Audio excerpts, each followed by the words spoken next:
கர்த்தருடைய பரிசுத்த நாமத்துக்கு ஸ்தோத்திரமும் துதியும் கனமும் மகிமையும் எப்போதும் உண்டாகட்டும்.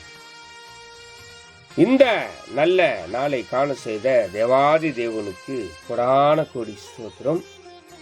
கர்த்தரின் மகிமை ஆத்துமா ஆதாயம் சுவிசேஷ ஊழியத்தின் சார்பாக இன்றைய நாளுக்கான சில நிமிட தேவ செய்தியை கேளுங்கள். இனி காலம் செல்லாது, இனி காலம் செல்லாது, இனி காலம் செல்லாது. என் ஆண்டவராய் இயேசு கிறிஸ்து வரப்போகிறார். ஆயத்தமாயிருங்கள், ஆயத்தமாயிருங்கள்.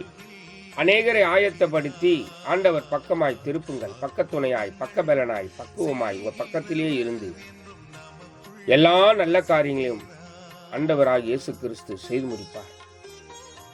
விசேஷமாக ஏசாயா 58 அதிகாரம் 11 வசனம்.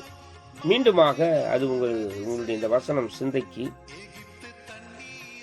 கர்த்தர் நித்தமும் உன்னை நடத்தி மகா வறட்சியான காலங்களில் உன் ஆத்துமாவை திருப்தியாக்கி உன் எலும்புகளை நினைவுள்ளதாக்குவார். நீ நீர்ப்பாய்ச்சலான தோட்டத்தைப் போலவும் வற்றாத நீரூற்றைப் போலவும் இருப்பாய் என்று சொல்லி எழுதியிருக்கிறது. எனக்கு பிரியமான தேவ ஜனமே, நீங்கள் வற்றாத நீரூற்றைப் போல் இருப்பீர்கள். உங்கள் எலும்புகள் எல்லாம் நினைவுள்ளதாயிருக்கும், திடனாயிருக்கும், பலனாயிருக்கும். நித்தமும் கர்த்தர் உங்களை நடத்துவார். மகா வறட்சியான காலத்திலே நடத்தின கர்த்தர் இப்பொழுதும் உங்களை எப்போதுமே நடத்துவார். இப்போது மாத்திரமல்ல, எப்போது நடத்துகிறவர்.